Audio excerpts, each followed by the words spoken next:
Hey everyone, welcome back to another practice round, this time for Emporia Country Club back 9 for the Disc Golf Valley Players Tour Week 7. For me, this is a glide sapphire off the tee, aim at the basket, and give it a straight pullback. You don't need to go rive here. I think the rive challenges those bushes on the right side a bit too much, and you also just go past the basket with a rive anyway.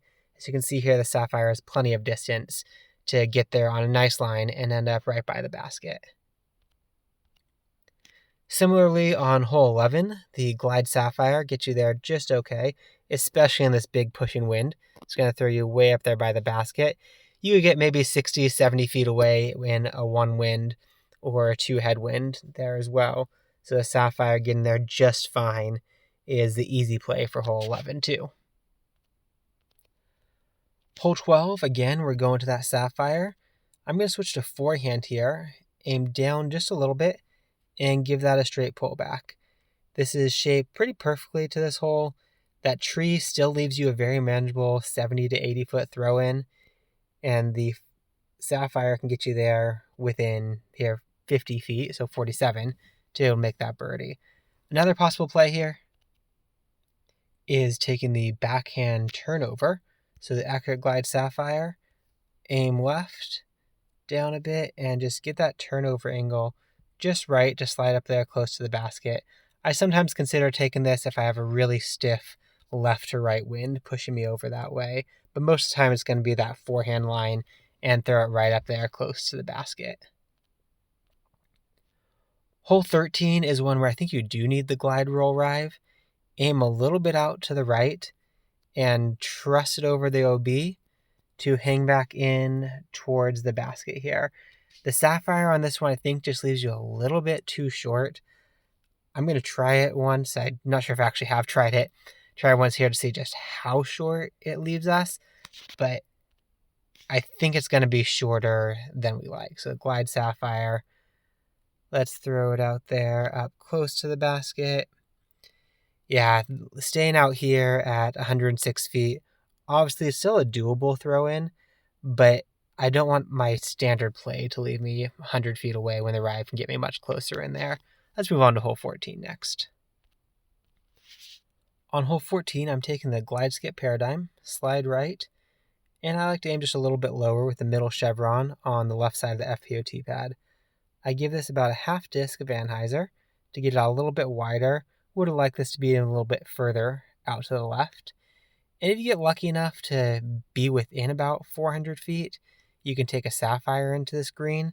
I'm not that lucky right now. So frankly, it's a pretty tricky approach that I don't feel like I have really figured out. I'm going to take the glide water skip rive, hang it way out here wide over the OB, and let it swing back in to hopefully miss that tree. Oh, it doesn't. That's a terrible kick, OB. Let's try that one more time, see if I can get a little bit better luck coming in there. Maybe a bit wider out there, past that tree to swing back in there. There we go. That's a much better look as long as this doesn't do a silly roll OB, which it doesn't there. Good. Leaving you within 100 feet for that throw in. I'm going to try this one more. Hopefully I can give you a better look at it. Frankly, this is a tricky hole where if you have a tough wind, like I have here, it's going to be more than okay to end up taking the par. So this is a wind. I would not even go for the green there. I'm going to lay up and take this par. I'll show you one more shot and then I'll move on to the next hole so I don't waste too much of your time showing a layup there. Get the sapphire in, just chipping this away one bit at a time, and then toss it over to the green for that birdie, or for that par. Yeah, so 14 is going to be a tough one. You're going to need to get creative in there or just accept the par. Depending on the wind, I'll probably end up accepting that par, no problem, and I'll be okay with that in the Players Tour. Here on 15, I think you do need the rive or your distance driver. Put the middle chevron on the right side of that wall.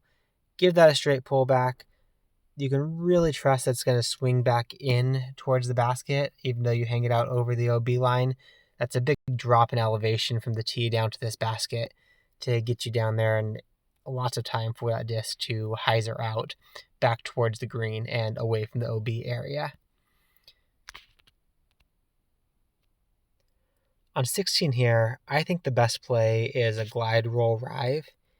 Aim it low with the V at the top of the top chevron, right below the basket, and give that a straight pullback from there.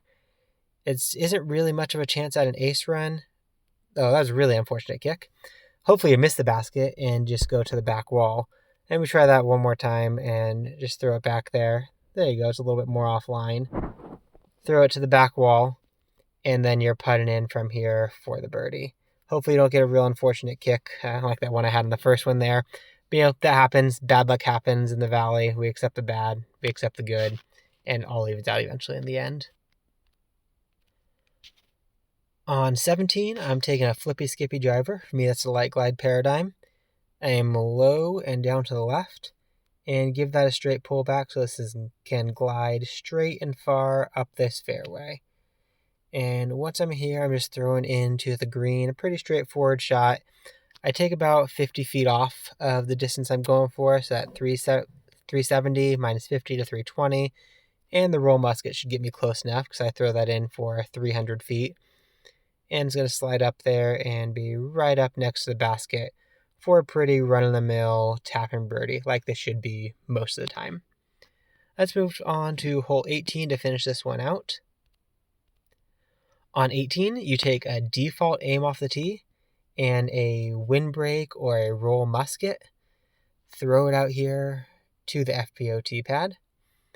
And then from the FPO tee pad, you're 400 feet away. Get a low sapphire, let it turn right, fade back left to be up under this basket. I could have been a little close there, but I'm not worried here. About 48 feet. I'm going to put that up there. And there's how you get that birdie on that hole. Thanks for watching, guys. Hit that subscribe button if you want to see more of those videos. Make sure you don't miss anything. And I hope this helps you to stay bogey free.